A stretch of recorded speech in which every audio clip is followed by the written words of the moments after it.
Shule ya sekondari ya Kibaha Boys kutoka wilaya ya Kibaha mkoa wa Pwani kwa mara nyingine tena ilishiriki mradi wa Uwezo Award 2021.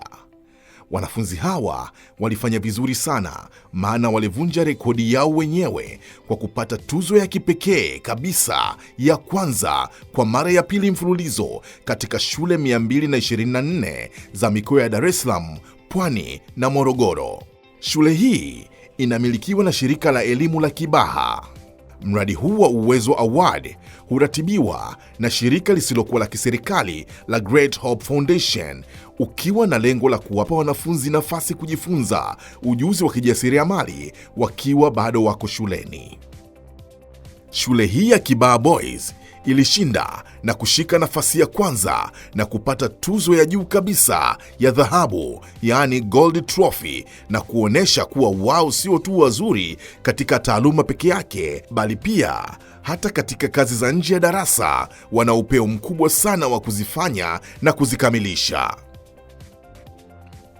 Je, ni mradi gani uliowapa wanafunzi hawa ushindi huu wa kipekee? Chini ya UN na Unite Club hapa Kibaha Sekondari tulishiriki katika mradi wa Uwezo Award 2021, ambapo mradi wetu tuliita The Eagle Eye Project. Ndani ya hiyo miradi tulifanya vitu vingi ndani yake. Kimojawapo ilikuwa ni kuchangia damu. Kuchangia damu, tuliweza kutoa unit 124 za damu, ambapo dhumuni letu ilikuwa ni kusaidia wamama wajawazito na pia watu wanaopata ajali wakati wanapopata matatizo. Lakini pia ukiondoa hiyo, tuliweza kutengeneza madawati ambapo ni meza na viti 40, ambapo ilikuwa ni kwa ajili ya kupunguza lile tatizo la wanafunzi wanaokosa viti. Lakini sasa hivi unaweza ukaangalia tulitengeneza hao madawati 40 na viti 40. Kwa hiyo wanafunzi wapo darasani sasa hivi wanasoma, viti vinatumika, mambo yote yako vizuri. Lakini pia tulifanya miradi ya ukarabati, ambapo tulitumia kabati la serikali ya wanafunzi, tulilipaka rangi, tukalikarabati. Sasa hivi linatumika, liko vizuri ofisini kwao na ofisi imependeza. Jambo lingine ambalo tulifanya katika miradi wetu ilikuwa ni kutengeneza vibango, direction post tuliziita, ambapo hizo ni bango ambazo zinatoa maelekezo mbalimbali, lakini pia zinatoa jumbe mbalimbali. Lakini pia mradi mwingine ambao tulifanya ni mkubwa kuhusiana na issue ya suggestion box. Tunajua kwamba karne ya 21 ni karne ambayo kila mtu anahitaji kushiriki katika kutoa maamuzi katika serikali. Lakini hapa kwa shuleni kwetu, serikali ambayo tunao ni serikali ya wanafunzi. Kwa hiyo ile suggestion box tuliyotengeneza ni kwa ajili ya watu wote kuwa inclusive, wanafunzi kutoa maoni yao, mapendekezo, lakini pia vitu gani viboreshwe katika serikali na jinsi kuona mambo yanavyoenda katika serikali. Kwa hiyo ni baadhi ya miradi ambayo tuliifanya hapa Kibaha Sekondari kwa mwaka 2021. Katika project za Eagle Eye, main focus ambayo sisi tulifanya kwenye project zile ilikuwa ni kuhakikisha kwamba tunaboresha mazingira ya shule, lakini pia tunafanya project za kujitolea. Na katika project ambazo zilikuwa zinahusika na kuboresha mazingira ya shule, tulifanya project ya kuweka maua kwenye mazingira ya shule yetu. Tulipata kuona kwamba shule yetu ilikuwa haivutii sana kwa kuwa maua yalikuwa ni machache. Hivyo sisi kama wanafunzi wa Uwezo tuliweza kununua maua, lakini pamoja na vifaa vya kuyaweka yale maua, tukapamba maeneo ya shuleni kwetu. Lakini project nyingine tulijihusisha na swala zima la kupaka rangi kwenye njia mbalimbali za shule ambazo rangi yake ilikuwa imeshafubaa na imechakaa. Hivyo kupitia wanafunzi ambao walikuwa na uwezo mzuri kabisa wa kupaka rangi, tuliweza kupaka rangi kwenye njia mbalimbali za shule. Lakini wanafunzi wengine ambao tulikuwa hatujui ni kwa namna gani tunapaka rangi, tulipata kujifunza ni kwa namna gani tunaweza tukapaka rangi. Lakini project nyingine ambayo tulifanya ilikuwa ni kuhakikisha kwamba tunaliboresha eneo la parade, school parade, ambalo ukiangalia kabla ya kufanya project yetu, kizimba ambacho walimu walikuwa wanakitumia kusimamia kilikuwa kimechakaa sana na kimefubaa. Hivyo sisi kama wanafunzi wa Uwezo tuliweza kujichanga na tukafanya kazi kwa juhudi kabisa kuweka zege mpya kwenye eneo la paredi na kulifanya lile eneo liwe lina mvutio mzuri. Project nyingine ambayo tulifanya ilikuwa ni project ya usafi. Tulifanya usafi kwenye maeneo ya washing areas ambazo kabla ya hapo zilikuwa ni zinatisha sana, na hivyo kupelekea baadhi ya wanafunzi wetu kusumbuliwa na magonjwa ya tumbo. Hivyo tukafanya usafi ambao baada ya pale basi matatizo ya magonjwa ya tumbo kwa wanafunzi wetu yalipata kupungua na kupelekea hali ya shule yetu kuwa nzuri. Project tatu ambazo tulizifanya ili tuweze kupata hela kufanikisha project hizo. Project ya kwanza kabisa tuliyofanya ni kwamba tulikuwa tunalima mboga shambani. Baadhi ya mboga ambazo tulikuwa tunazilima ni mchicha, kulikuwa kuna majani ya maboga, ambapo tulikuwa tunaweza kuwauzia walimu wa humu ndani shuleni pamoja na majirani wengine ambao wanazunguka shule yetu. Vile vile mboga hiyo ilikuwa inanunuliwa pia na administration ya shule ili kuweza kulisha wanafunzi wenzetu hapa. Project nyingine ambayo tulifanya ili kuingiza hela ilikuwa ni kuanzisha duka la saluni. Duka hilo ambapo tulikuwa tunatoa huduma kwa wanafunzi ambao wana nywele ndefu, ambapo nywele zilikuwa tunapunguza kwa kiasi cha shilingi 500, ambapo tulikusanya wanafunzi ambao wana uwezo wa kunyoa. Project nyingine ya mwisho ilikuwa ni utengenezaji wa calculator. Kati ya wanafunzi wengi humu Kibaha wa kuangalia ni kwamba wanatumia calculator. Calculator ni kifaa ambacho wanafunzi wengi wanatumia, na pia matatizo mengi yanajitokeza wakati wa kutumia calculator.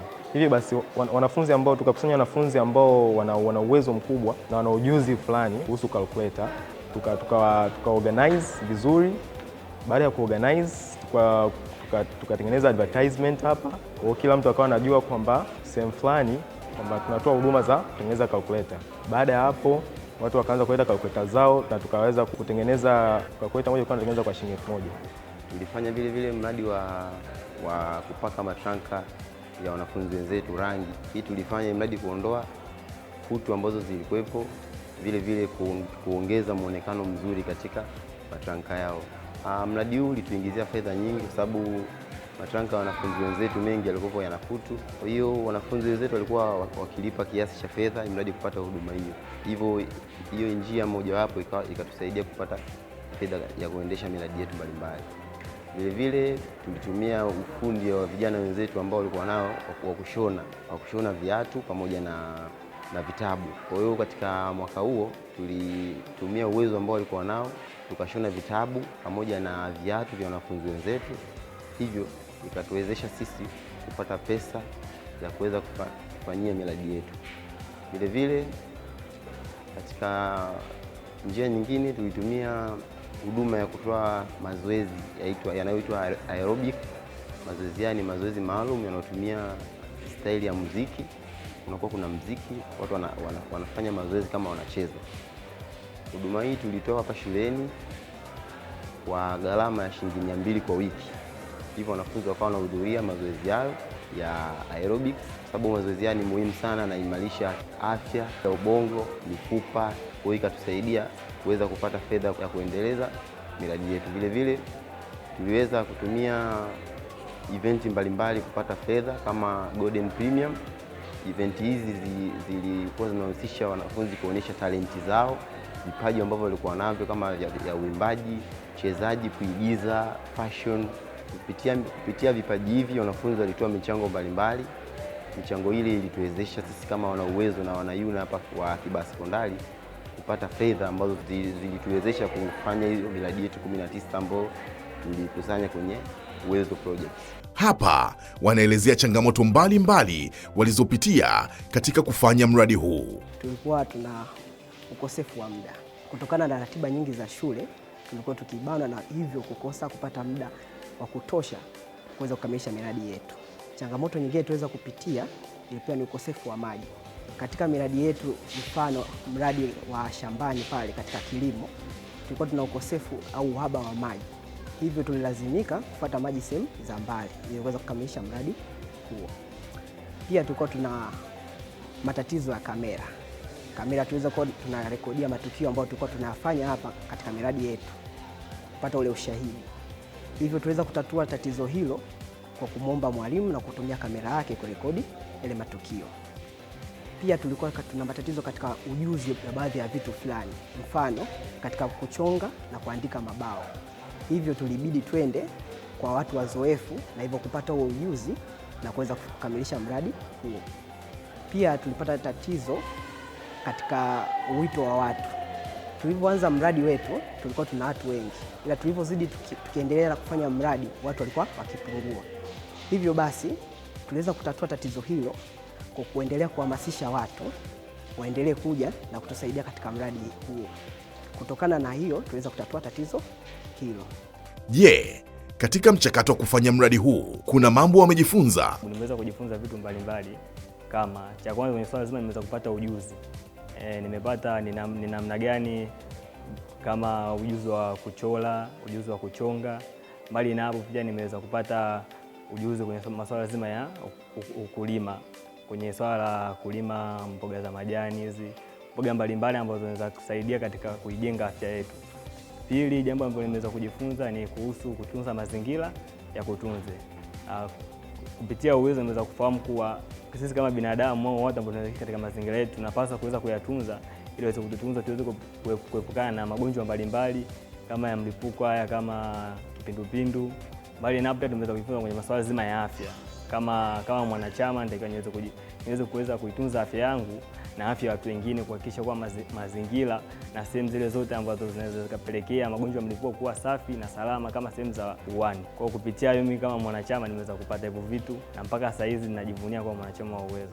Nilijifunza mambo mbalimbali katika uongozi, maana ilibidi ni hamasisha ushirikiano kati ya wanafunzi kufanya project zetu mbalimbali ambazo tulikuwa tumezitenga ili kutimiza malengo yetu. Kwa hiyo pia hilo nikajifunza uongozi na ubora wake, yani kuwa kiongozi bora katika project, kwamba inaweza kuleta mafanikio fulani katika project zetu. Pia katika Uwezo Award 2021 tu katika kuparticipate nilijifunza mambo mbalimbali ikiwemo umuhimu wa kujituma na uzalendo. Katika kufanya project watu wengi walitia nia katika kujituma na kuonesha uzalendo, ndio maana ikatuwezesha kufanya project zetu mbalimbali. Kwa mfano, katika kujituma kulikuwa kuna madawati shuleni ambayo yalikuwa mabovu. Katika kujituma na uzalendo ambao walionyesha wanafunzi mbalimbali tukiwemo na sisi, tukaweza kutengeneza madawati ya shule ambayo yalikuwa mabovu yaliyokuwa yatumiki na wanafunzi, na baadaye wanafunzi tukawa tunatumia katika kujifunzia. Pia tujifunza umuhimu wa ujasiriamali na matokeo yake ya ujasiriamali katika project yetu. Katika kutafuta mapato katika project zetu ilibidi tutumie ujuzi mbalimbali wa ujasiriamali ambao walikuwa nao wanafunzi mbalimbali. Tulikutana na mwalimu mlezi wa klabu iliyofanya mradi huu na alikuwa na haya ya kusema. Wanafunzi wetu wana uwezo wa kufanya mambo mengi ukiondoa muktasari wa darasani wa kawaida, kwamba ukiwagia nafasi vijana au wanafunzi kwa ujumla wanafanya mambo makubwa ambayo hatukuyatarajia. Maanake tafsiri yake ya kwanza, tusiwafanye wanafunzi wetu au watoto wetu katika shule waishi kwa ratiba tu kwamba ingia darasani, soma physics, chemistry, commerce basi. Lakini tuwagie nafasi watoto wetu waonyeshe vipawa vyao nje ya masomo ya kawaida, extra curriculum activities. Kupitia huko ukweli tunaweza tukatambua vipaji mbalimbali vya watoto. Kwa kwangu mimi nawafurahia vijana wa namna hiyo, kwa maana tunawatengeneza vijana au tutakuwa na vijana ambao hawajitazami wao peke yao, lakini pia wanaitazama na jamii inayowazunguka. Basi huu ndio mradi uliowapa ushindi wa kipekee kabisa shule ya sekondari ya Kibaha Boys katika Uwezo Award 2021 kwa mara ya pili mfululizo. Chukua hatua! Chukua hatua!